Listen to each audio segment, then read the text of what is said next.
Hello, you Facebook, Instagram, or any other source you all might be listening to this on. Jesus Christ coming to you with a message about mask. We're going to start this out here. We're going to explain to you how Jesus comes to us in the clouds, and I guess I should have looked that up first. Let me pause this real quick. Sorry about that. I guess I didn't need to pause that. I just did a quick search in Bible Gateway about clouds, just cloud and so forth, because in Matthew 24 verse 30 here, right up here, we're told, and then shall appear the sign of the Son of Man in the heaven, and then shall all the tribes of the earth mourn, and they shall see the Son of Man coming in the clouds of heaven with power and great glory. Okay, now, I've had people ask me about this before, and I didn't understand it until about 2 months before I sent the manuscript.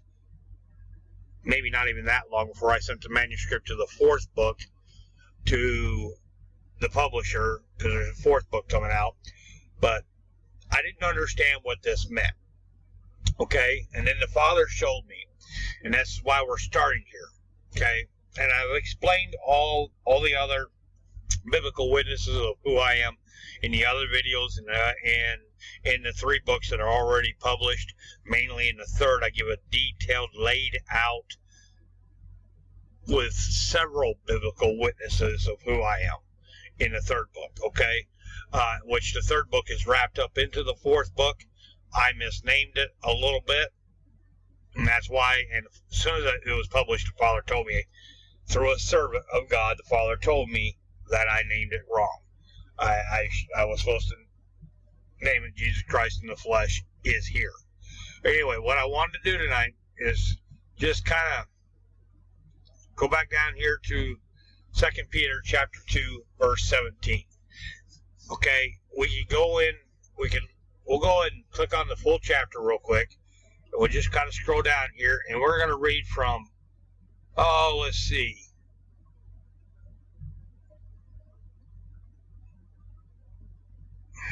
Verse 11, whereas angels, which are greater in power and might, bring not railing accusation against them before the Lord.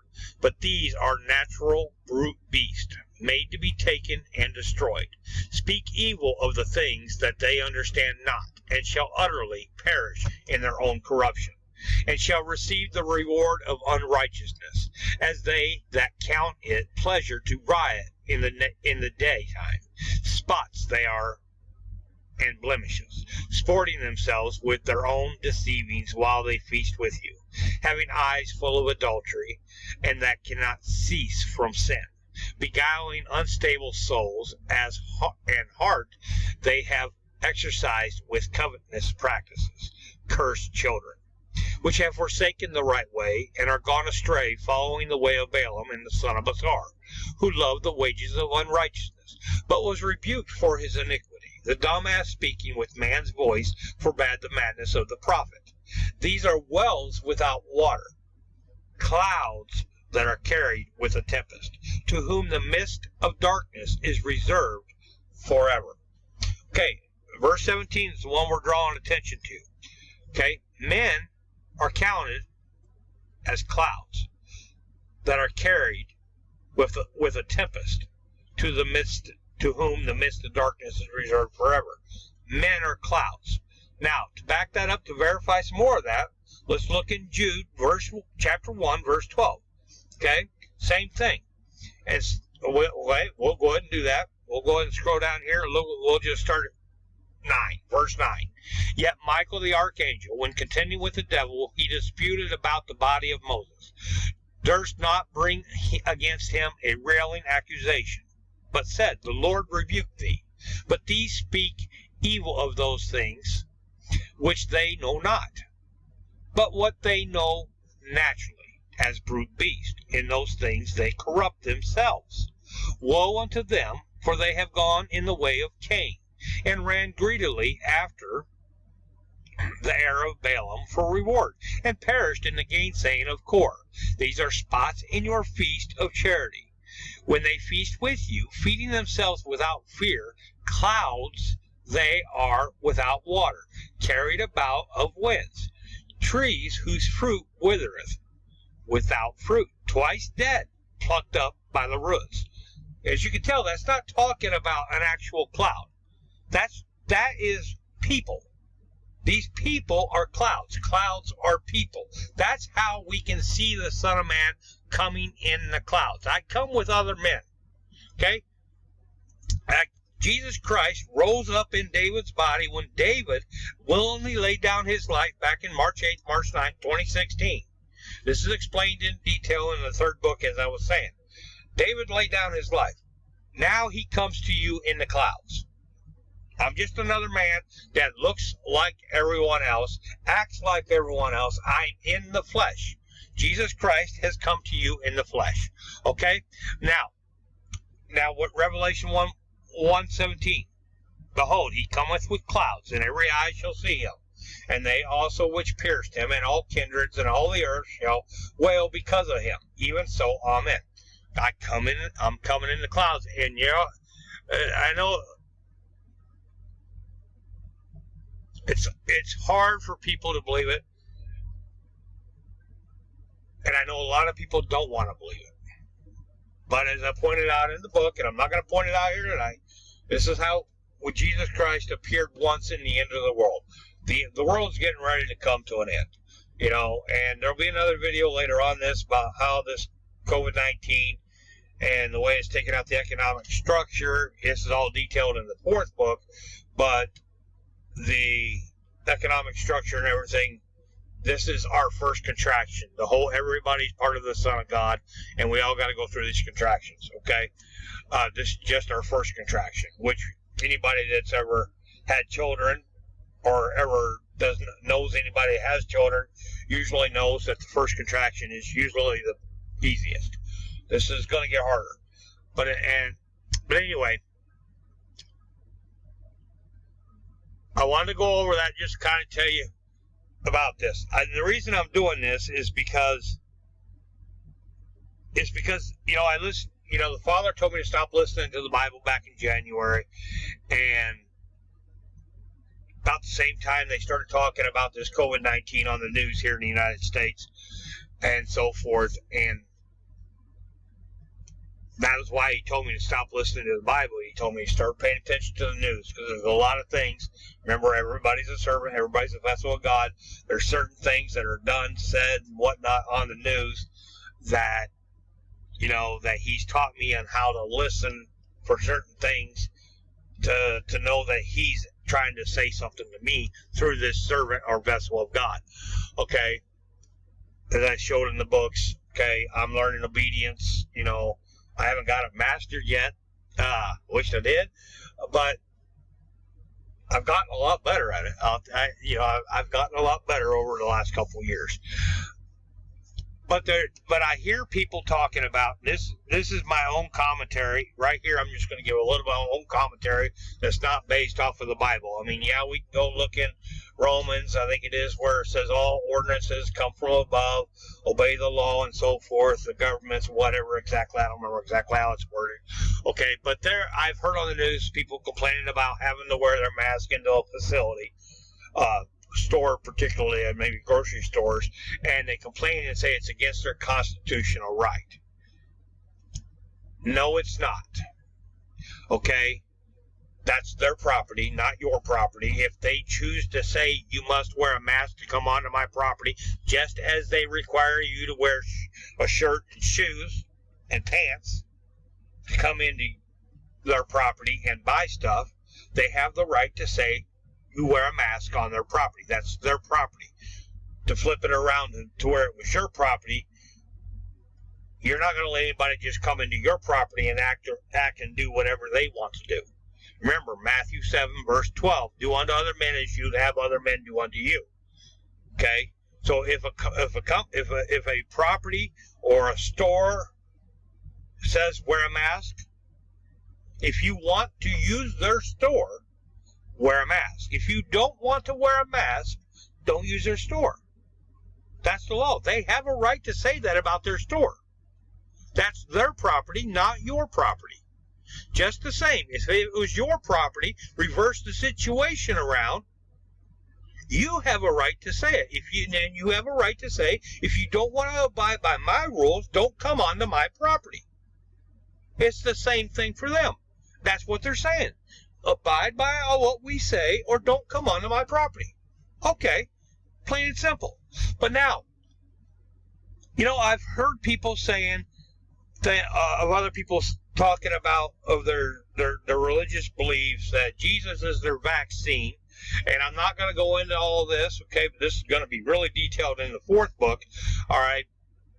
I will say, if you think Jesus is your vaccine, you do not understand what's going on at all, all right?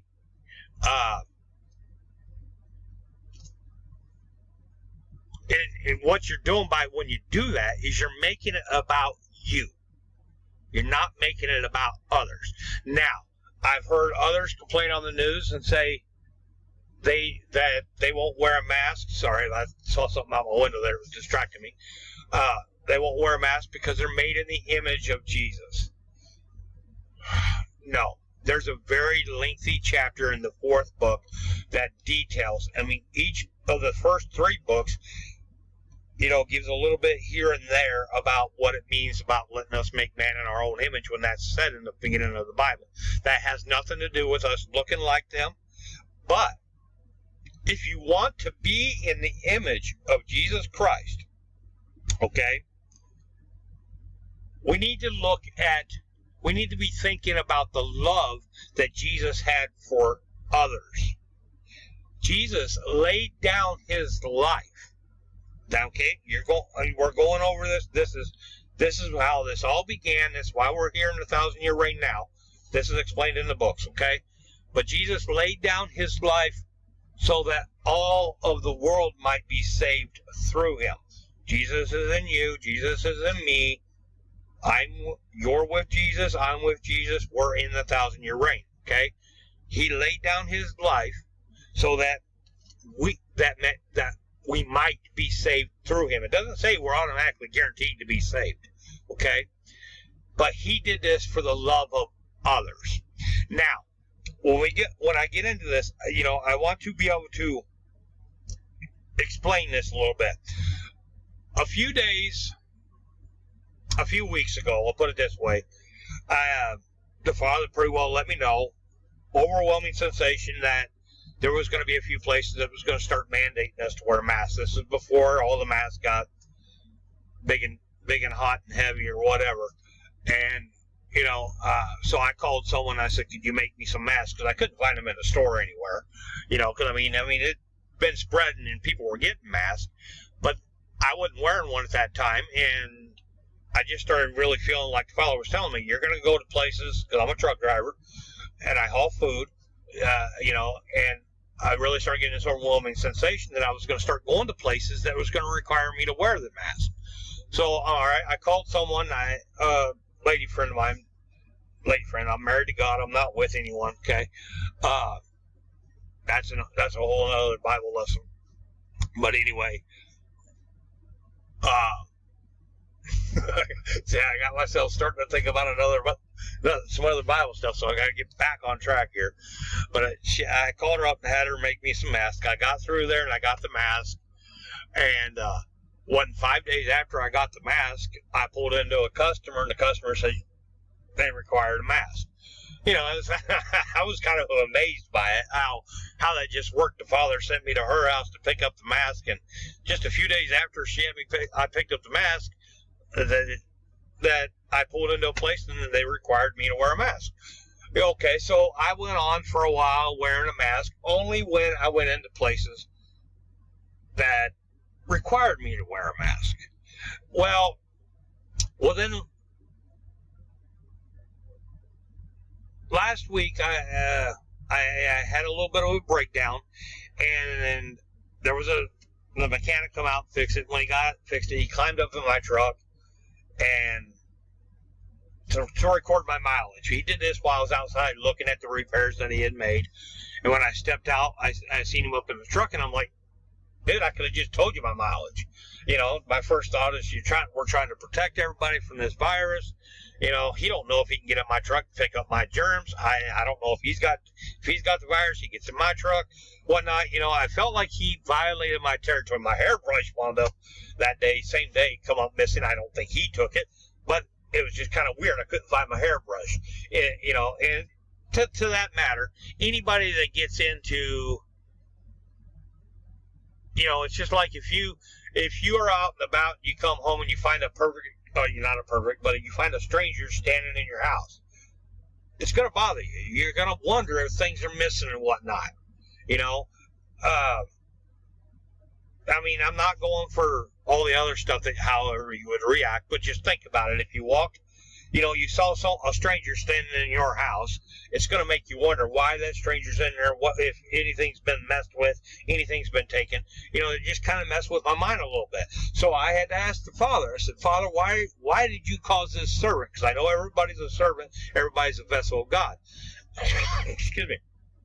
I asked the Father, I said, why did you have him do this? And, you know, it took me a couple days, and it's kind of like I had to get over my little pissy fit, because it really bothered me. You know, it upset me, and you know, this is learning obedience. You know, a lot of people think that Jesus is, or I'm supposed to be perfect because I am Jesus. No, the Scriptures teaches Jesus learned obedience. Learned obedience. I'm not going to show that tonight. That's all pointed out in the books and everything else. And I don't know if it's in the fourth book or not. But anyway, I'm learning, you know, and anybody that's ever had to learn everything, learning is not always easy. There's some difficult times, all right? But anyway, I was asking the Father about it. I said, why did you cause this servant to do what he did? And the Father told me, he said, David, I says, you need to think about the mask. Okay, now that's what we're going to get into, all right? And I wanted to make sure I got that expressed tonight, all right? Because what we're looking at, see, I got to make sure I'm in the right spots. Yeah, we already went over that. This is from a different lesson. As you can see, that's all I do is the Bible. Everything about me is the Bible. That's another lesson, too. I'm getting ahead of myself. Let's see here. Which one's this one? Luke 9. All right. Yeah, this is the one I wanted to show first. Okay. Now, remember, Jesus is about loving others. That's why he laid down his life, and that's what the Father had to teach me hands-on, one-on-one training. As I stated in the books, that's what I'm going through. I'm in school with the Father. I got the Father teaching me one-on-one. I love it. I mean, yeah, there's days I get mad, I get upset, but I love it because he's teaching me. And I try to share with you all what he's teaching me. But I'll never be the teacher that he is. Okay? He's the ultimate teacher.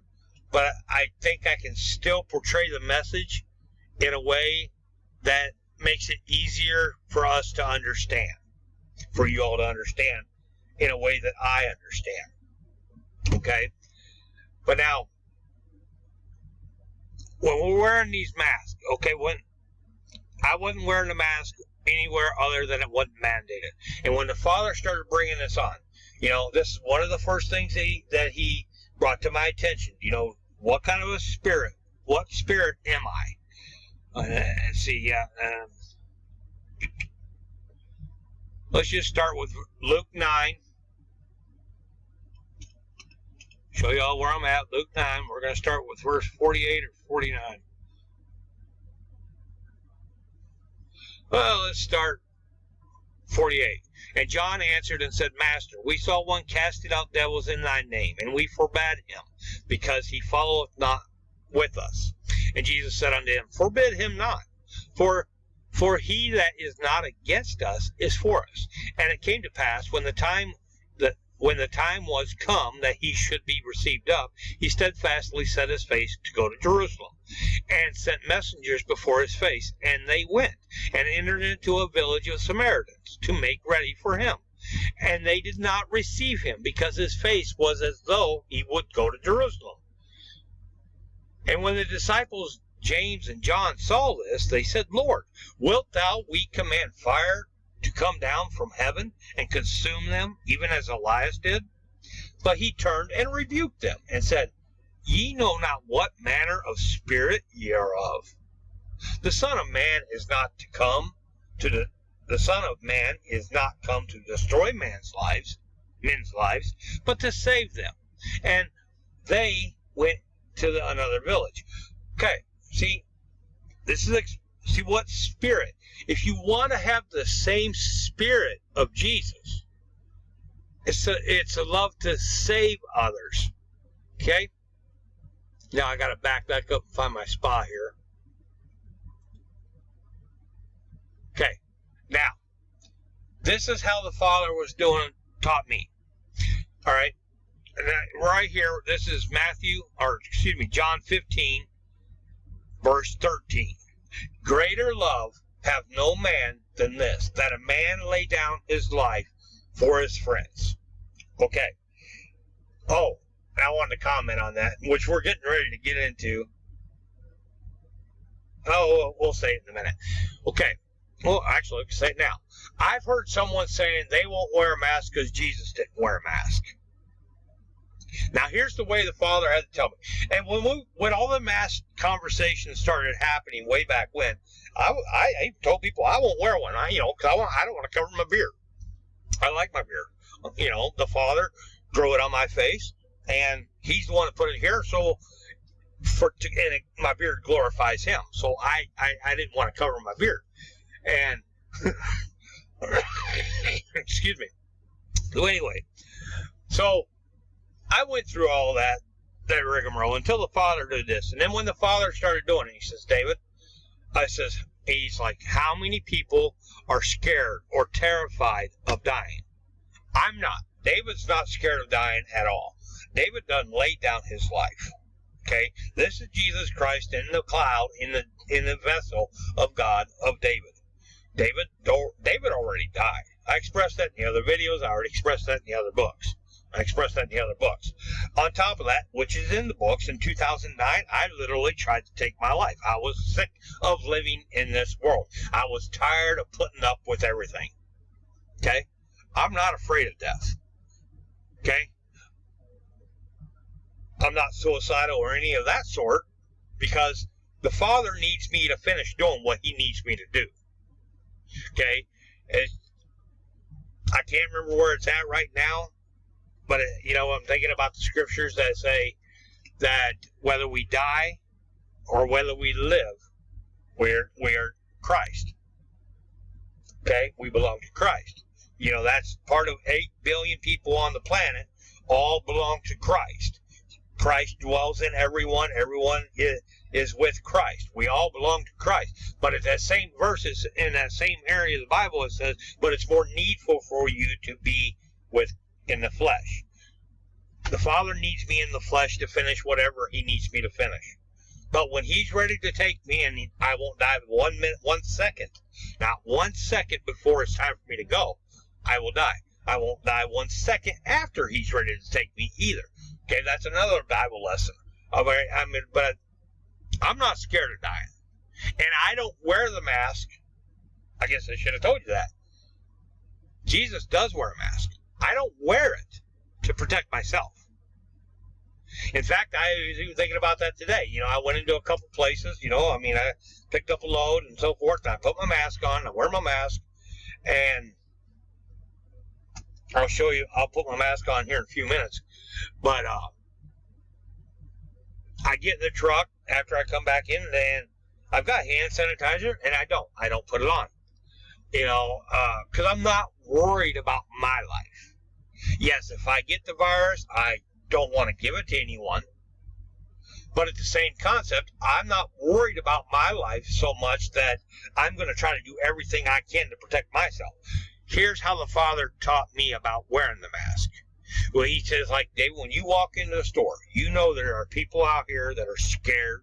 They're terrified. There's people that are petrified of catching this virus because they might die, or they might catch this virus and take this virus back to their house and give it to their family and maybe kill some of their loved ones, or half of their family. I think that happened in one place in New York. There was 4 victims of like a family of 9 or 10.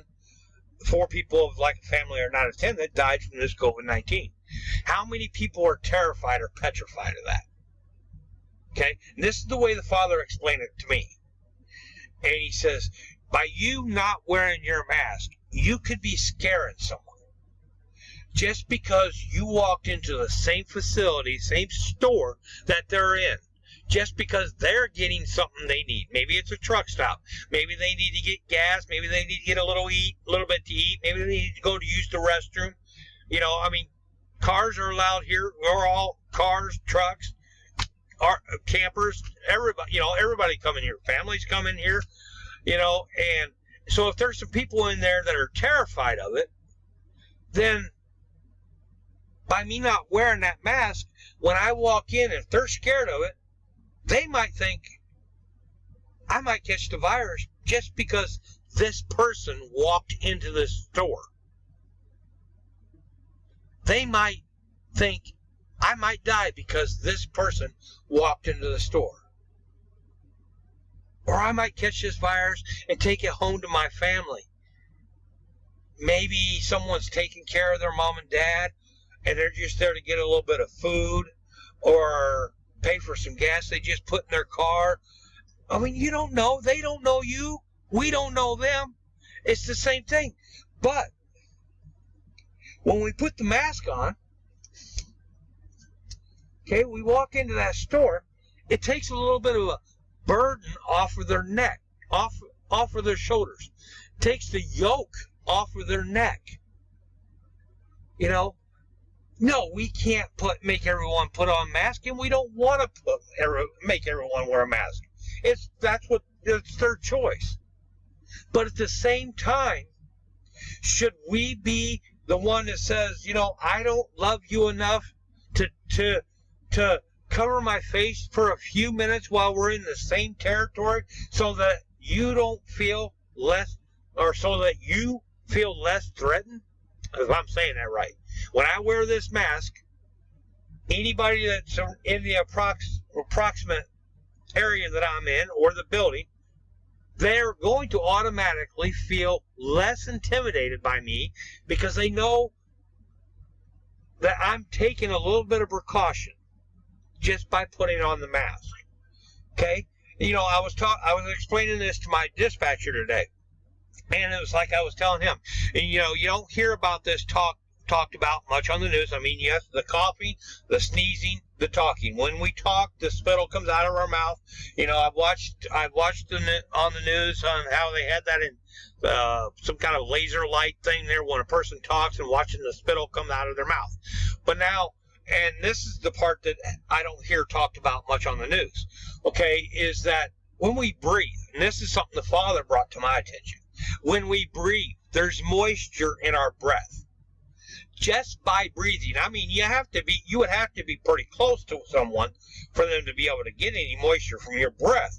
But at the same time, how close are you to the merchandise or something that's in the store? Okay? And when you're breathing, that moisture, I don't know, I'm not a doctor, okay? But I don't know, could that moisture in your breath be enough to make a germ that someone might be able to pick up? To me, how the Father showed is, don't put that extra worry on someone. Make them feel a little more comfortable when you're in their presence. Just because I walk into this truck stop, the one I'm at right now has a sign on the door, must have a mask on to walk in. It's in Illinois, up closer to Chicago. Okay, I don't have a problem with that. I got me some Lysol. I come down here and I got a few of the masks up there, and I sprayed them down with a little bit of Lysol, so they're good to go for tomorrow. And so forth. This one here is a clean one. Just took it out of the cubby hole closet, if you will. I live in the truck. All right. But it's about taken that burden off of someone's shoulder. Just, well, you might not, but at the same time, you might. You know, I admit that today or yesterday, I walked into a Walmart and hardly anybody was wearing a mask. And I'm like, Father, should I wear my mask? And he's, you know, and I instantly felt like, yeah, you know, I don't know who I'm going to come across. There might be someone else in there. I mean, yeah, I did see probably 10 or 20 people in that store wearing a mask. How do I know that they're not terrified of dying? How do I know if they're not petrified? What if, just for some reason, we cross paths and I'm not wearing that mask? Do I really want them to worry just because they crossed my path that they might die? No, I don't. I don't want to make that burden or that worrisome, put that worry on anyone. See, yeah, I've had the Father teach me. Yeah, I love that. It's great, and kind of feel like I'm cheating sometimes.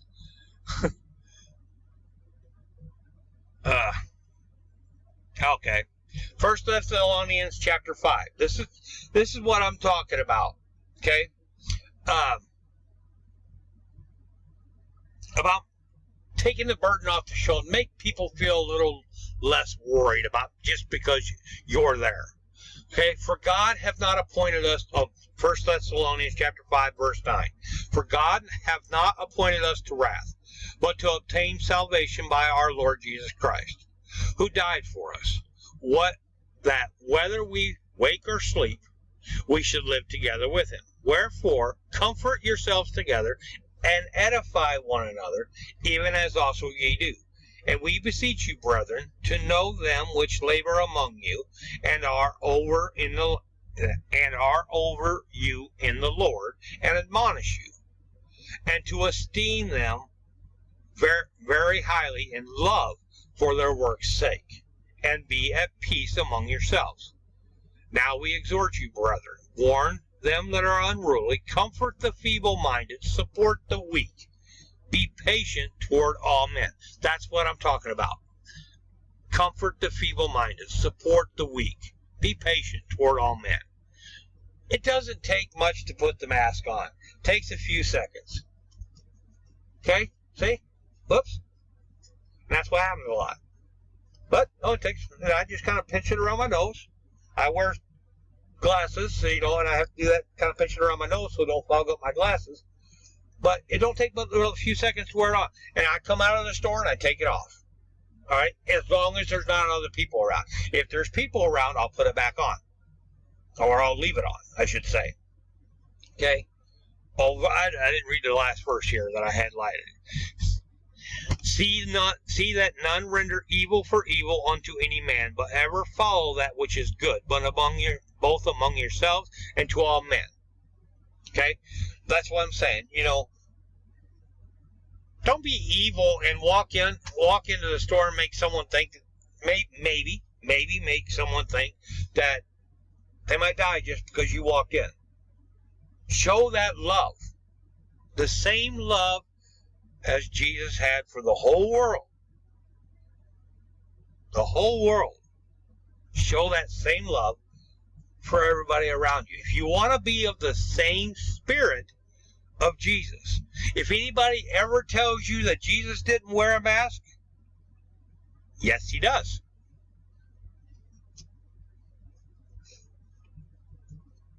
He's wearing right now. You've seen it with your own two eyes. He wears a mask. Why? For the love of others. Not for the love of myself. It isn't about me. It's not me worrying about me catching it.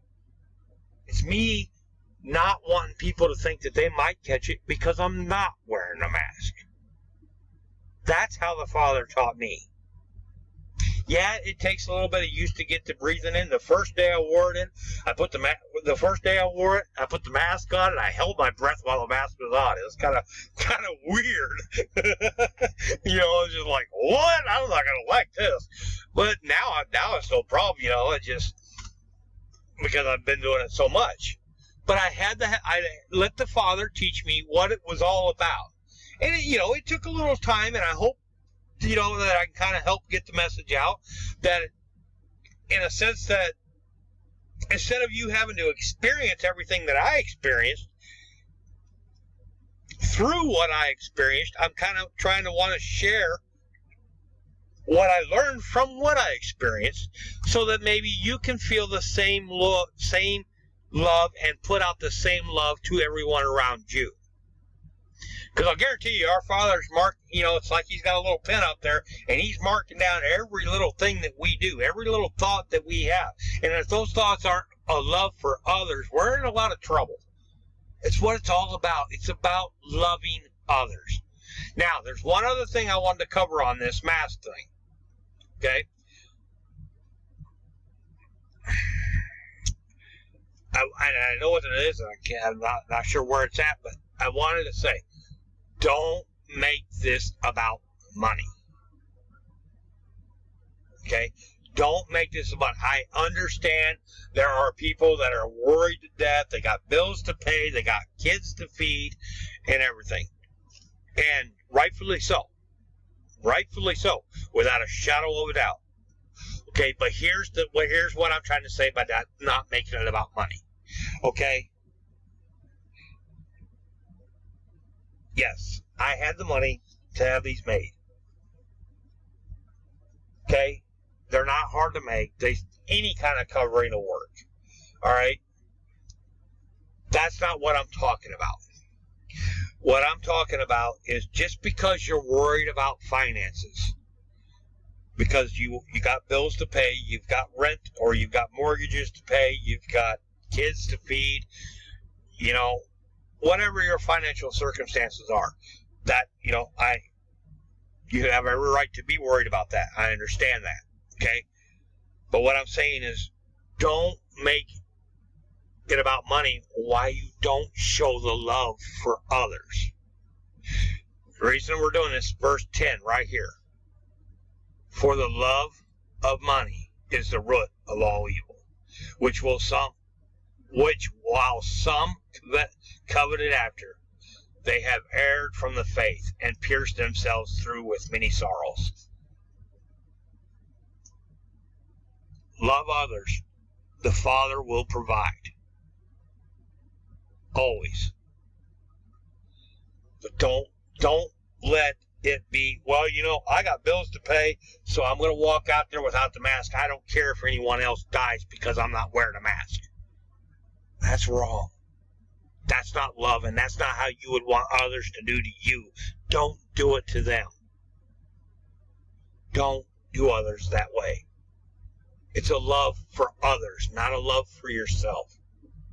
That love of money is the root of all evil. Of all evil. So anyway, I just wanted to kind of put together a little bit of a video about the mask, and y'all can know that Jesus Christ does wear a mask, but he wears it for the love of others. We won't show it tonight, but the scriptures teach us that Jesus is an example for us. That's why I'm making the video. That's why I feel like the Father's telling me, hey, show them what I've taught you. Explain to them that it's about loving others. It's not about loving yourself. It's not about worrying about whether you're going to catch it. Because this isn't going to protect me. Okay? I walk in there. Well, let's just go put it this way. Hypothetically, let's just say, here's the COVID-19 virus. I just touched it. All right? I got the mask on. Oh, I just forget. All of a sudden my eyes start itching. Oh. The mask didn't protect me. Not one bit. It's about protecting others. Maybe not from the virus itself, but just the mental process of the worry about catching the virus. You can take just a little bit of that burden off of their shoulders. You don't know if you're going to run into someone that's got that worry on their mind. You don't know what everybody thinks. There ain't no way. None of us do. The only one that knows all of our thoughts is our Father. He's the one that knows. And so he's telling me, hey, you don't know who's scared. You don't know who's terrified. So you do that to bring them a little comfort. Okay, I can do that. It doesn't take but just a few seconds. Yeah, I might breathe a little bit different, might feel a little awkward, but I might be taking that burden off of someone's shoulders. I'll be rewarded for that. Later. Not now. Later. Anyway, I kind of hope you all understand what we're trying to teach. Hope it makes sense to you all like it does me. There'll be other videos coming up. I appreciate y'all's time. Thanks.